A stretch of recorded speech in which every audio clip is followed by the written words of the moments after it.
amazing to see you in another month, the month of September. We thank God for everything that He has done to us. It's amazing to see us back here as we really apologize and tender our apologies of what happened last week on Thursday. We're not able to air our show, but we thank God because He has able to grant us another opportunity, another chance for us to gather here and sharpen one another, and we don't take it for granted. We thank Almighty for this opportunity, and today will be an amazing day, will be an amazing evening, and I'm trusting that we'll be able to sharpen one another. We share nuggets of wisdom, influence our minds, impact one another in our line of leadership. So I want to welcome you to our well show, the Leadership Corner, and we want to request you with all humility that you share. Make sure that you post these live link on your pages. Make sure you're able to tag as many people as you can, because that's the best thing that you can do to those people that you believe are in your life for a purpose, that you're able to make sure they're exposed to this wisdom, they are connected to this wisdom. So thank you so much. Make sure that you share, and that is our motto. And make sure that you're tagging along the rest of family members who usually are part of us. I want to recognize some of the people that are already in. Nelly, thank you so much. Nelly Njeri from Tinganga, thank you for coming in. Jose Karaoke, God bless you for coming in. Jane, thank you so much for coming in. Kindly let us know where you're watching from. Let us know how the sound is. Let us know how the video is, so that we can be able to get direct into our topic. So we are waiting for a comment to confirm whether the sound is okay, whether the video is okay, and I know also my director will be able to catch that very easily. So let us know how the sound is, how the video is, and then we'll deal with that. This topic where we are talking about how can leaders handle conflict and disappointment. How do we deal with conflict and disappointments in organization, in our institution, in our family, in our groups? How can we deal with that? And that ought to be looking tonight. Waiting to hear how the sound is, waiting to hear how the video is from your end, and I know we'll be good to go. We'll be good to go. Thank you. I'm sure if there is anything my director would have noticed. And great to see you. Thank you. Just say how is sound from Kamukonje. I know you're doing an amazing job from that, and thank you so much. Good. So tonight, as we talk about leadership, how they can handle conflict, how they can handle disappointment. I know it's a bigger and it's a wider topic, but I'll try to be as specific as I can, so that at the end of the day, at the end of our 1 hour, and so we'll have reached to a point where we'll be able to say we have some skills of dealing with conflict. Because as long as we are living this life, as long as we are leading people, as long as we are among people, conflict will be part of us, disappointment will be part of us. So we must know how to handle them. We must know how to deal with them. We must know how to learn that we don't keep doing the same mistake. We don't get facing the same disappointment, but we are growing ourselves in terms of how we look at it. And I want to start with disappointments. As a leader, how do you face disappointment? How do disappointment come across in any other position that you are leading people? Because I know we are coming to the end of an year, and as we're coming to the end of this year, great leaders want to take stock. Great leaders want, even on a personal level, you want to sit down and see from January, now we are coming, we have 3 months, we're almost at the end of the year, we have 3 months to go. If there is something you can change, it's possible to change. But now we are started doing what we do, our stock taking journey. Now we are starting doing evaluation. We are trying to see how have I been doing things, probably how do I want to finish. I know we are talking about finishing strong, either conference, teaching, momentum. So you cannot talk about finishing strong if you don't know where you started. And along the way, there are people who got disappointed either in the month of April, either in the month of May, either in the area of their finances, either in the area of their business, either in the area of career. So there are places where you face disappointment. And I've said most of the time when we talk about disappointment, it's when you feel that there was no fulfillment. You feel like you didn't achieve the expected result. There is no, actually I always say this, there is no disappointment if there were no set expectations. Actually, why people feel disappointed is because there was an expectation. There is something you expected will happen and it didn't happen. Either it didn't happen as you didn't expect it to that level or to that range. So the moment you feel that you didn't fulfill or the fulfillment was not achieved, then that's where the disappointment crops in. That's where disappointment comes in. So as a leader, when you're leading people, sometimes they perform below the bar. They perform below the expectation. Then we mean you're disappointed. You're disappointed. Now, every time I'm talking to leaders, I ask them, yes, you are disappointed. Is it that probably you are expecting them to perform based on your ability and not their ability? Some of the times when we are leading people, we have this perception, we have this mind that this is how they should work. This is what they should do. But at the end of the day, we have not evaluated their ability and capacity to handle what you have given them so that we can reduce the room for disappointment. So as a leader, when you're leading people, it is good to understand the ability of people that you're leading so that you know what are you expecting, so that you don't expect too much from people who cannot give, or probably expect too little that is below their capacity, that is below their ability. So when we talk about disappointment as a leader, there are 4 things you should be aware of. Number 1, for you to make sure that you minimize disappointments, the occurrence of disappointment, you must be realistic when you're setting targets with people, when you're setting goals with people, when you're putting aims for people, when you're putting deadline for people. You must first understand their ability, their capacity. Because if you set something that is not real, it is not genuine, it's not achievable, then when the disappointment comes, that's when the conflict comes in. When actually we talk about how does conflict comes in, is because there is disagreement, there is heated discussion, heated argument. And when we are trying to argue, to disagree, is because we don't accept that I disappointed you, and also I won't feel that I didn't disappoint you. So the two, when we talk about areas where there is a lot of disappointment, then there is less conflict. Where there is a lot of disappointment, there is a higher level of conflict.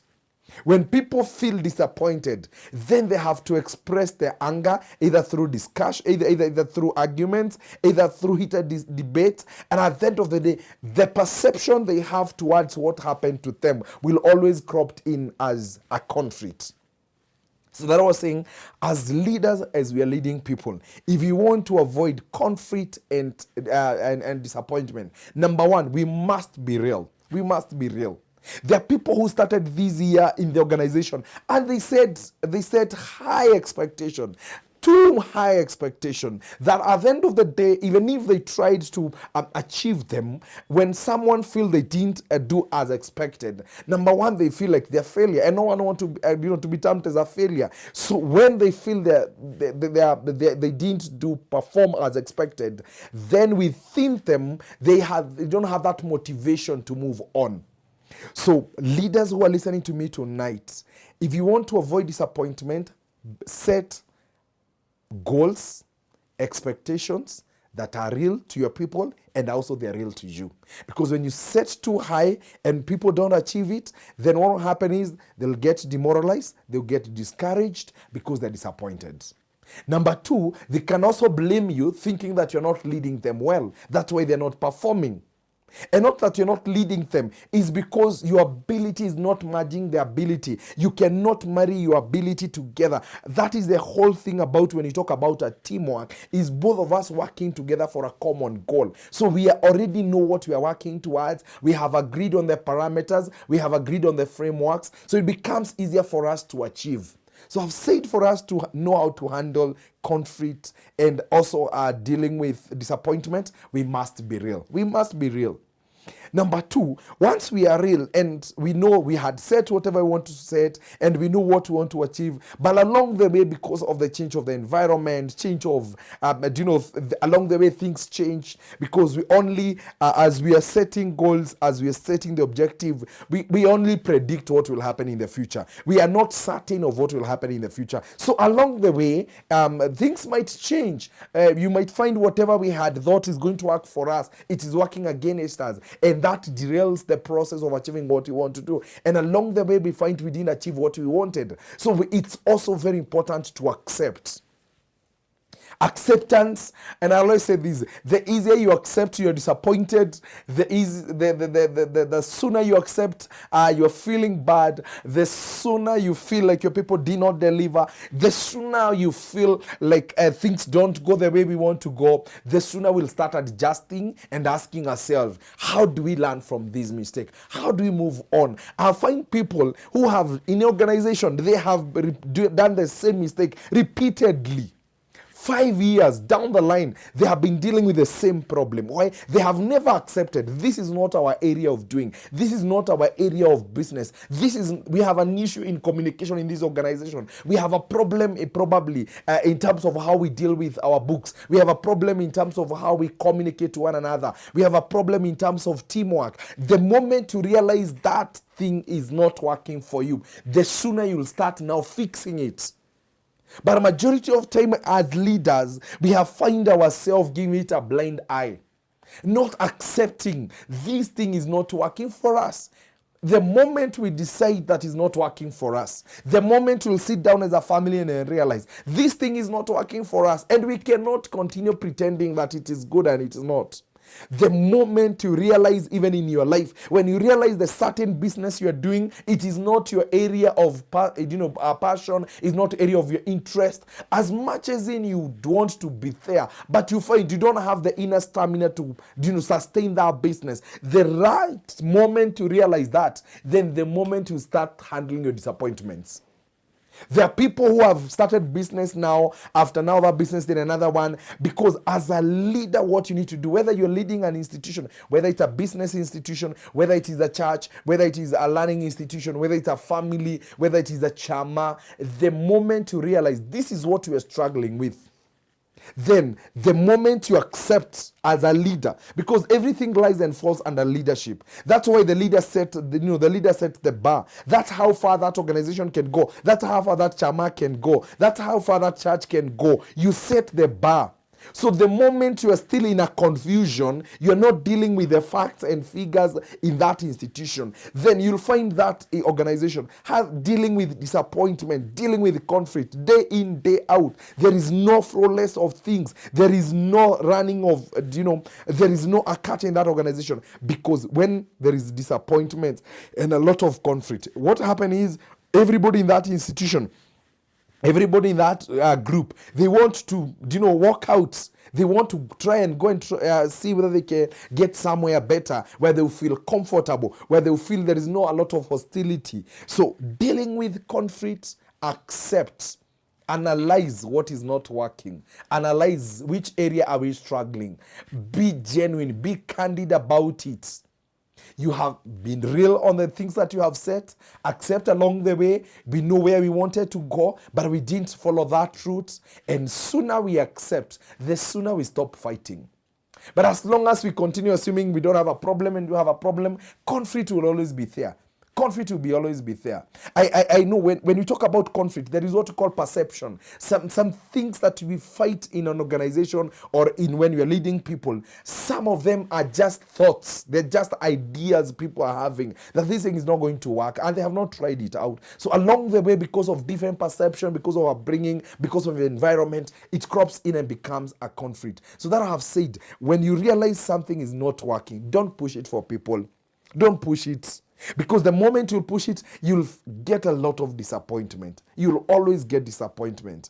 And you know what? Some of the areas that you start getting disappointed as a leader is when you find you set for meeting, people will come late.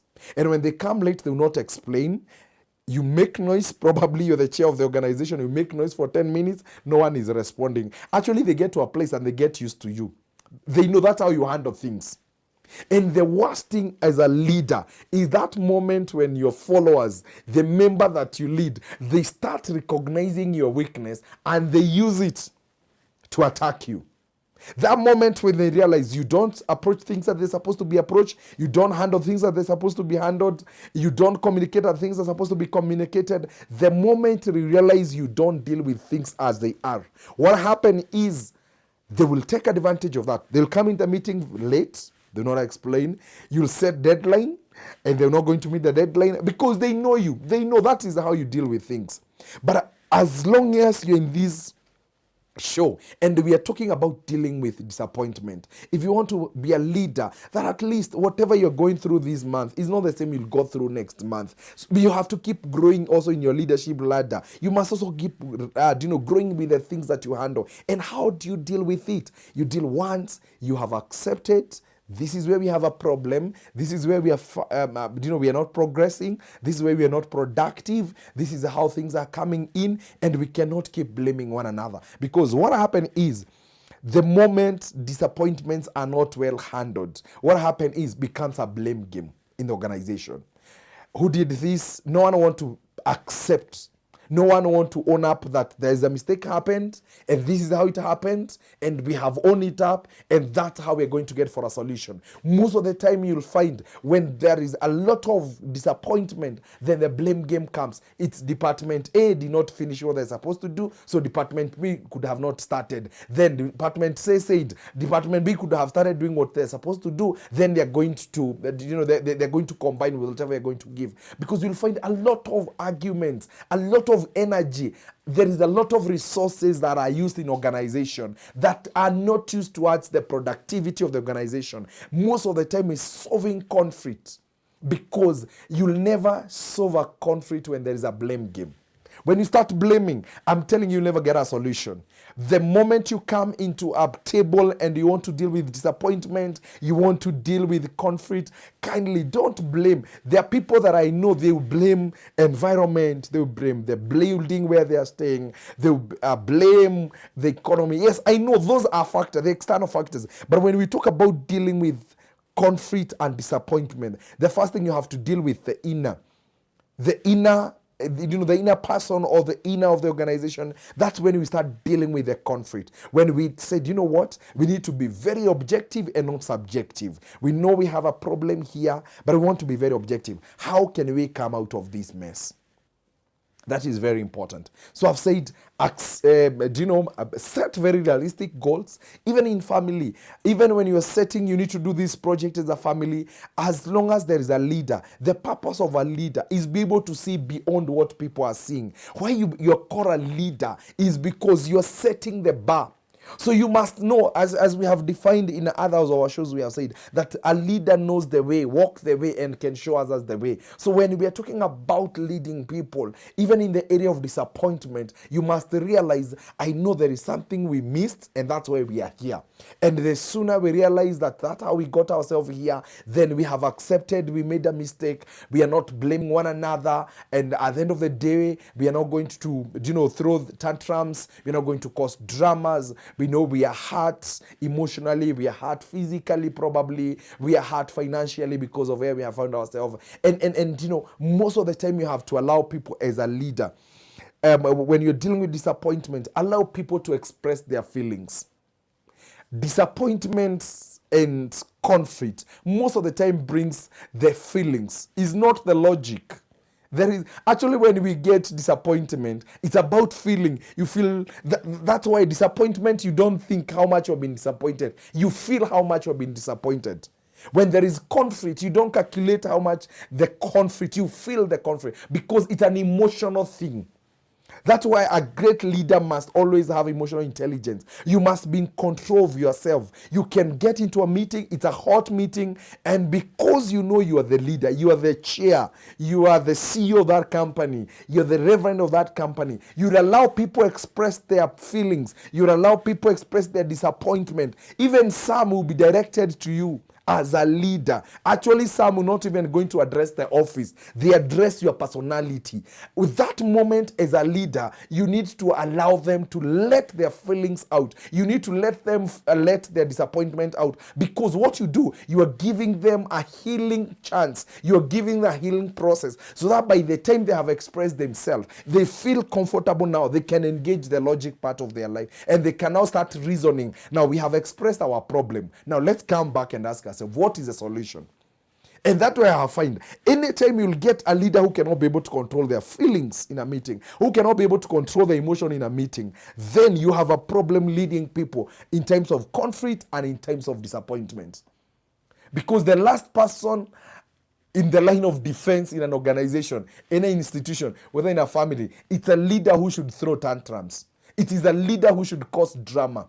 The last person should still hold on. When everybody else is trying to give up, when everybody is throwing their hands up there, the only person who remain calm, cool, and collected is the leader.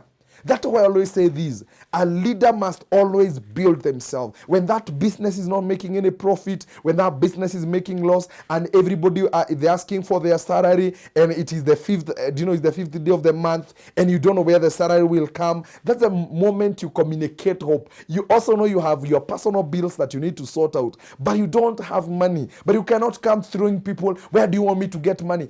They don't care. That's why you're the leader. Where you're going to get money at that moment, it to them is not about logic. Let's reason together. No. Them, they are feeling you're the leader. That's why we gave you that opportunity. That's why you are the CEO. That's why you are the father of that house. It's like being a father in the house and there is no hunger and you're calling kids, and as much as they want to reason with you, and they know you're the father, you need to provide. That's final. Once you provide, now they can, you can start now chatting away forward. What could happen in future if you get ourselves in the in the same scenario we were, but you have already solved the problem and now you are dealing with the future. So leaders who are listening to me tonight, the moment you talk about handling conflicts and disappointment, remove drama. Remove drama. Because drama and tantrums will cause you to spend a lot of time in that mess for so long. A lot of energy is used in that mess. Throwing hands, people missing job, people missing for meetings. And at the end of the day, that's the moment we need to stick so close to one another, so that we ask ourselves, how fast do we come out of this? Because it is consuming our energy, it is consuming our time, it is consuming our money. But I have realized most of the time when there is conflict, and most of the time when there is a lot of conflict in organization, even in family, there is a lot of tension. People are not comfortable to communicate well. You realize during conflict and disappointment, people, what they work, they reduce on their communication. And we always say this, when communication is not clear, when communication is not purposeful, then that means we are missing information which will help us in decision making. Because when we talk about the process of decision making, it starts by gathering information, gathering communication. So when people are disappointed, when people are facing conflict, what happens is they shut on communication. When they shut on communication, then we cannot solve a problem when there is no communication. That's why they say that a problem discussed is half solved. It means when we sit down on the round table, then we start, reasoning together, getting to hear one story from the other side and the other side. Then we say, out of that argument and that constructive discussion, then we can get some areas we can start addressing, which will help us to come out of the disappointment or come out of the conflict that we are in. So anytime you'll find yourself in that moment as a leader, make sure that you are able to, bring the temperatures down so that you can also start reasoning. I find even people who have, the intra-conflict, they're fighting within themselves. The moment you're not in touch with your emotions, you're not in touch with yourself, then you'll find you don't come out of that mess. There are people who close their business 2 years down the line. They have not learned the mess. What went wrong? Because they had not that moment to internalize and ask themselves, how did I find myself in this disappointment? Is it that I exposed myself? Is it that I was not serious? Is it that there was a character issue? How do I come out of this? The sooner you realize that you need to be in touch with yourself, then the sooner you'll come out of that mess. So tonight, when you're talking about handling conflict and dealing with disappointment as a leader, make sure once you have accepted there is a problem, please make sure the other thing that you deal with, make sure you allow people to communicate their feelings. You'll never solve disappointments, you'll never solve conflict when you don't allow people to communicate their feelings. I hope I'm clear. Let me see the response that I'm getting from your end. Thank you. I can see. Thank you, Sam Kifadi. This is a great man watching us from Eldoret. I appreciate. Really, Animwangi, thank you. At least we can appreciate having new members. Sam and Lillian, they are our new members. So thank you so much. I appreciate Gadagu Jr. Thank you, bro, from Nakuru. Thank you, Maureen Favored. God bless you. You're doing an amazing job. Thank you, Shaluta. Thank you for representing. I have my good brother Mila, all the way from USA. God bless you. Thank you. At least now we are becoming international. When we have guys all the way from USA watching us, we don't take it for granted. Thank you so much. Thank you, Kreya, from Botswana. This is amazing when I find these guys coming all the way and they're taking their time to watch. I don't take it for granted. I also noticed that we have Peter all the way from Dubai. Thank you. So I was talking about blame game cannot help us to deal with disappointment. Number two, when we are dealing with disappointment and conflict from a leader's perspective, we must have what we call win-win situation. The work of a leader, anytime even you're pointing people to their mess, you don't point them to their mess so that they feel they have lost. The whole thing, it is pointing them to their mess so that they realize, how can I win that situation by becoming better? A win-win situation is very important for a leader to lead people. So when we get into an engagement, when we are having a constructive discussion from a leader point of view, the work of a leader is not a policeman, is not to point where people are not working well. As long as you're pointing them, you're also holding their hand and you're working toward a solution. That's the whole thing. There's a difference between a boss and a leader.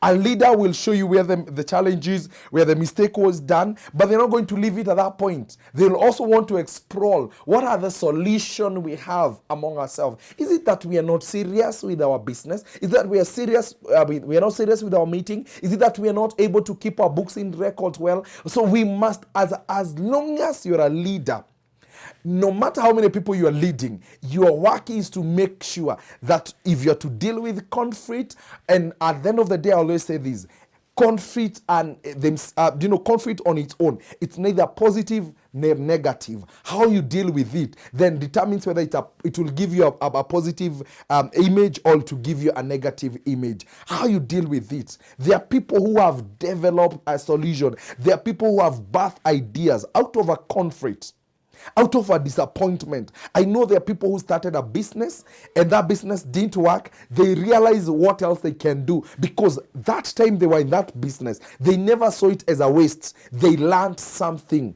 Whether you closed the door, it is only the door that you filled, but there is something else you learned. You can use it to birth something new. So when we talk about dealing with conflict and disappointment, it must be a win-win situation.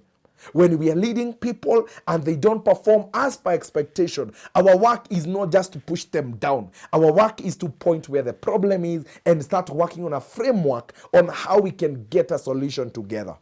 That's a leader. And I always say this, a great leader who want to help their followers, their members, anytime they'll get into a meeting and discuss a problem, also as a leader, make sure that you're trying to point your followers to where solutions are so that they start knowing, because I have always said this, that a great leader is always great based on how many people that you have brought up to the level where you are. So if you have to deal with any conflict at home, at business, in any organization, if you have to deal with messes in that organization, please, let's give you an example. If you know there is certain member in your organization or group, anytime you're calling for a meeting, they always come late. So the issue as a leader, we're not going to address the lateness. We'll address, because we want to get a permanent solution. Why? Why is this, member A always late in a meeting?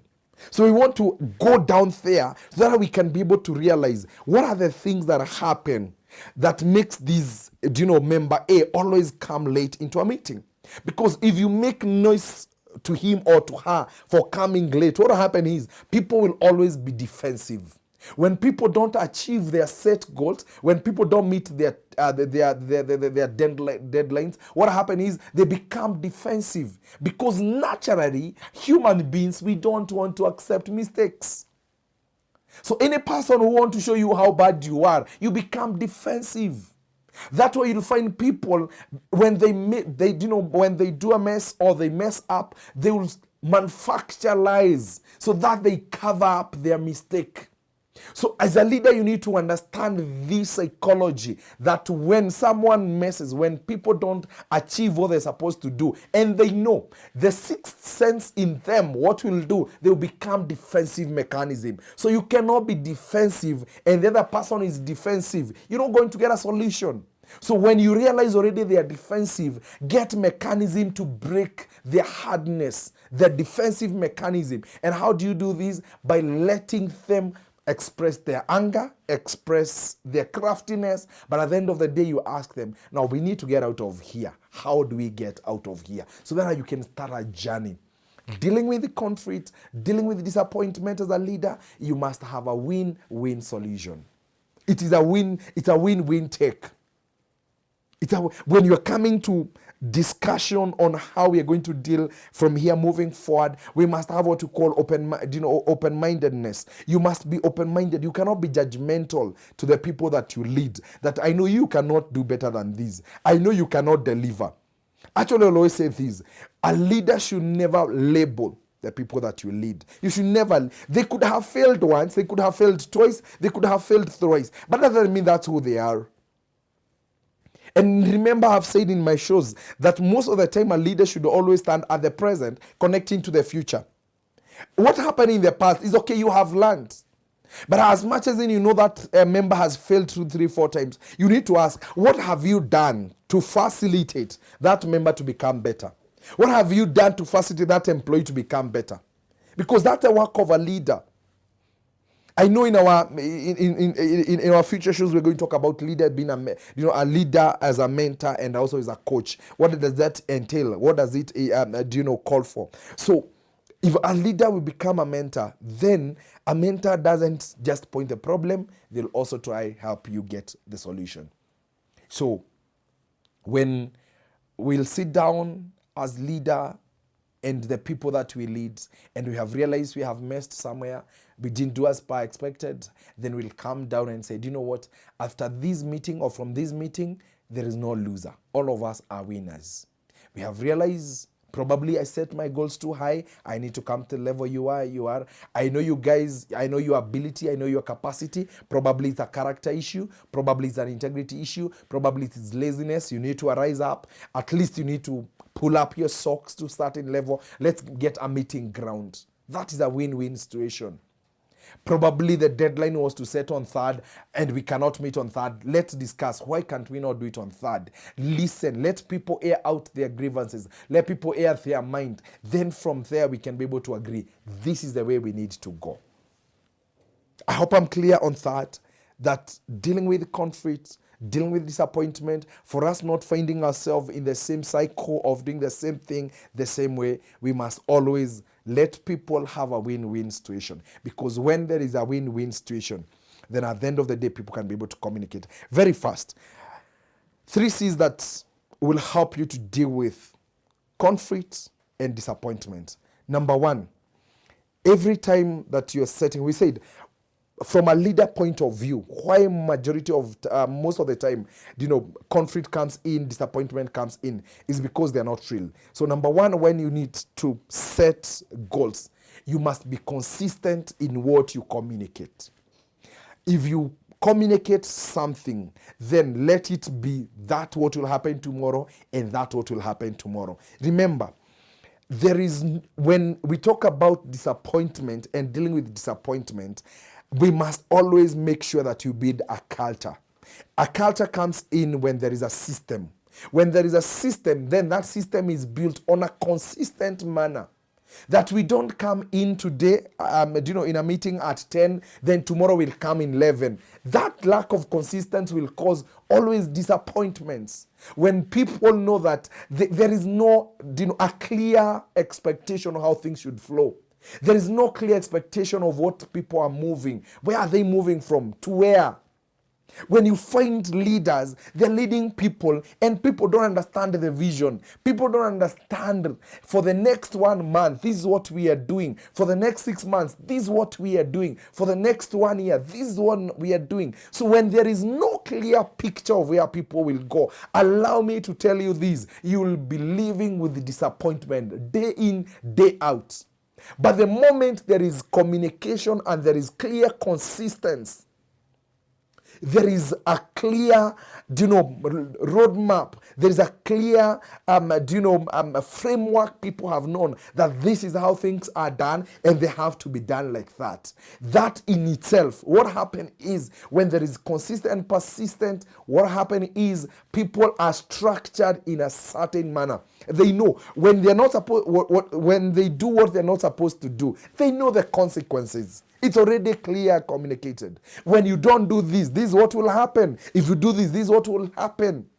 So a leader should always have the mind of consistency in terms of communication, consistent in terms of how you do your things, consistent in terms of you don't say something today and you do contrary tomorrow. You don't tell people we're supposed to be in meeting at 10, then you're coming at 11 and giving excuses.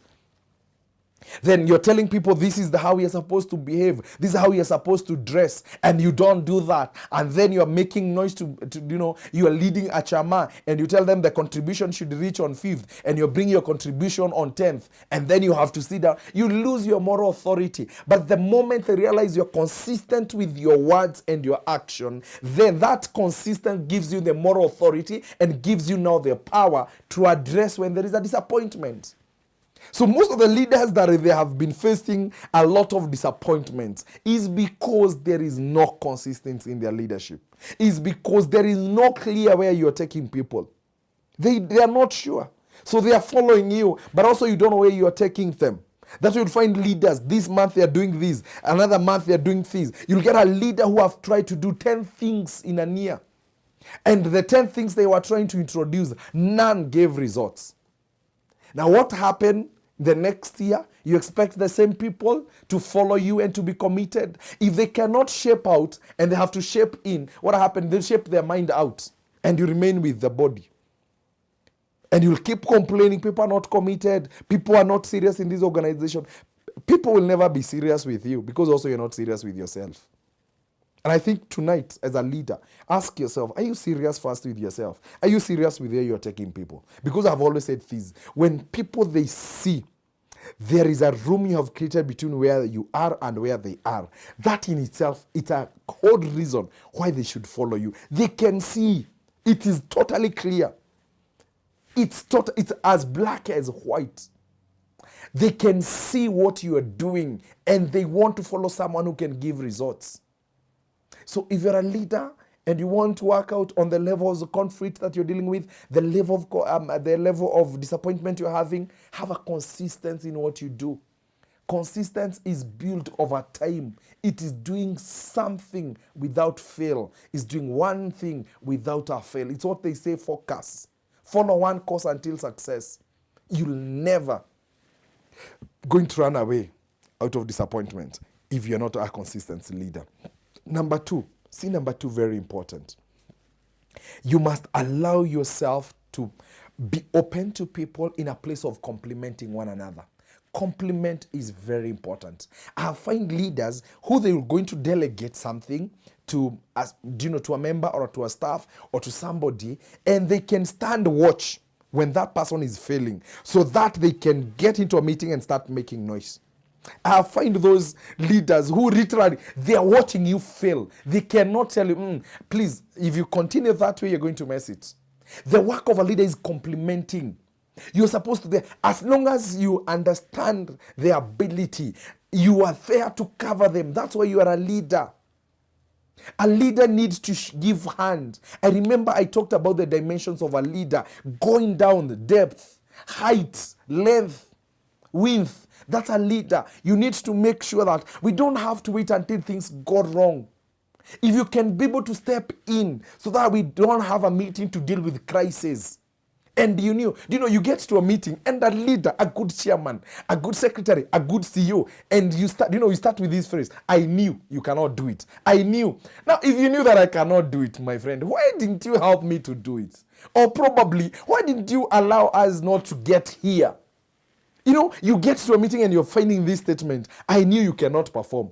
I know you cannot deliver. Now, if you know that I cannot deliver, then why did you delegate it to me? Why? I know you can't. If you're listening to me and you're a leader and you want to deal with disappointments, if that disappointment is not going to hurt you, it's going to hurt that person who was supposed to do, and probably they didn't do it. When we talk about personality, and I know this month we're going to discuss about personality in an open talker, you realize we have people who have weaker personality. One failure in life, it can take them, it can crush their hearts. It can, finish them. Before they can pick themselves back, it has consumed their energy. It has consumed their emotions. So as a leader, you need to be there. Compliment them. When you're finding they are failing, rise. Go to where they are. Give them the moral support. Give them the know-how. Encourage them to move on. Consistent compliments one another. I'm telling you, you're going to avoid a lot of disappointment. But failure to compliment one another, at the end of the day, will get a blame game. That's why you find most of the meetings we deal with, they're crisis meeting. And the moment we talk about crisis meeting is about blame game. And as long as we're building leaders who are going to take the 21st century leadership into another, to a higher notch, then they need to understand. As long as I'm a leader, it's not about how much I can do. It's how much I can be able to give that person who is down there to come where I am. I will not let someone mess in, as long as I can say, even if it's not in my line of duty, but at least I know I have the capacity to help that person, and because I'm their leader, I will do that. I have seen HODs, head of departments. They know very well. They know. They will give you an assignment and they know you cannot deliver. So that when they go to the other HODs meeting, they start discussing you. That's not a leader. The leader is one making sure I have complimented you. Then the next thing is, if I didn't compliment you because I didn't have, I will cover you. I've said consistent, compliment, and cover. We must learn how to cover one another. The place of covering is it's protecting the integrity of that person, is protecting the awareness of that person, it's protecting the image of that person. You cannot keep exposing people their weakness. The work of a leader is not exposing people's weakness in public. Your work is not going parading people with their weakness. I've seen leaders who are going to call in a staff meeting of 100 staff, and they call somebody's name in a negative notion. How do you expect that person to continue being loyal to you? How do you expect that person to walk head high among the colleagues when you have uncovered and pointed to their weakness? And I've said most of the time, no one is comfortable when their weaknesses is mentioned. And as a leader tonight, dealing with conflicts and dealing with disappointments, it's very important to make sure that we learn to cover one another. And that is a leader. The work of a leader, whether you're leading 10 people, make sure you are covering one another. At least they know they have someone who they can call. They have someone who can stand with them. And that is very important. If you'll deal with disappointments, make sure you learn how to cover one another. If you have to deal with conflicts that are not going to escalate to battles and to wars, when you have find conflict getting into wars, getting into battles, is because there was a lot of exposure. People were exposed and they felt, do you know what? I have nothing else to protect. Everything has been exposed out there. So what else am I supposed to do? Let me go out there and defend myself. The moment someone have been covered, they have nothing to defend. They can only accept. When you get into a meeting and call someone, I know this and this happen, and we don't have to bring it in the next meeting. How do you think you'll do with it? And you know what? They'll feel comfortable even telling you what they are struggling with. And that is a leader. That is what we are missing. Leaders, their work is not to uncover, is not to expose people's nakedness in terms of their weakness. Leaders is knowing this person is dealing with this issue, whether it is a personal, whether it's a character issue, whether it's a job-related issue. This is what they're dealing with. This is how I can be able to help them so that they can become better. And that is the work of a leader. I beseech you, my brothers and sisters, great leaders, do you know, regardless of how many people you are leading, even if you're leading yourself, I want to request you, if you have to deal with a lot of disappointments, and you know, when we have disappointments, it takes a lot of energy, our emotions, our lot of money, a lot of time. It takes dealing with, solving unnecessary, discussion and arguments. Issues of mental health have come when people are disappointed. If we can be real to ourselves, if we can set achievable goals, if we can be able to, I always say this, first, before you set your goals, before you set your organization, before you set your group goals, come to a place of and do a self-evaluation. Even the people that you are, what is their ability? What's their personality? How far can they be able to achieve this? How far? There are people who are so good in terms of delivering, but they don't work under pressure.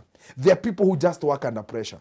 So when you are talking about, giving people assignments, setting goals, you have analyzed the ability and the capacity of the people, and you have known, if I give someone, someone to do this job, they will do it very well because they are good at, working under pressure. There are people who are very good, meeting deadlines. There are people who are just slow, but at the end of the day, they will get to their destination. And because the work of a leader is not to segregate, is making sure that they're able to bring people together. Convergency. We know we have a common goal. We are getting to a common place, so we must make sure to remain with a common eye. And that is a leader. And those are the leaders I'm talking to them tonight. I don't know the crisis you have been finding yourself in, but I hope this show will help you to restructure your mind, to strategize, even as we come to the end of the year, even as you do the evaluation, even as you do a lot of stock taking, even as you think on what will happen next year, because it's not far. You'll first get to a place of sitting down and analyzing the people that you have and find, why have we been facing the same disappointment and dealing with the same conflict? That one will only happen when all of us sit down, and as a leader, as we are showing them the way, we are ready to be consistent in our communication, consistent in terms of our planning, consistent in terms of the things that we are leading people to, and we have allowed ourselves to complement them, complement their weakness with our strength, reach out to where they are, cover them. If you cannot compliment them, cover them, allow them to feel that warmth. Probably some of them, people, we have exposed them. They were in a self-finding mission, and they needed someone to allow them to be themselves as they're finding their way out. And that is very powerful for a leader. I hope I've communicated to someone, and I hope my message tonight has gotten clearly into our mind, and it will help us to build us and build the people that we lead. As we come to the end of this show, as I requested you, great men and ladies, that we share this link to all our friends. Let's repost these to all our pages, so at the end of the day we are able to have people follow what we have done. They can get this knowledge even as the week continues, and we want to appreciate you for that. So thank you so much for watching us and dropping your comment. We don't take it for granted. If you have any query that you'd want to communicate to us, hit on our messenger. Make sure you drop a message there. We'll be able to react on it. If you don't want to partner with us, kindly let us know how we can be able to partner with us. We are very open to any suggestion, to any idea that can make this show better. But from us to you guys, we love you, we appreciate you, we honor you, and we love you for keeping a tab at The Well Show. I know if you are to sit here with my director and do this show without you guys, it not be that encouraging. But knowing there are people who take their time, take their bundles, and they sit down and watch us, we feel honored. So God bless you. Until next week on Thursday, we say Shia Bonga. God bless you and God keep you. Shalom, shalom.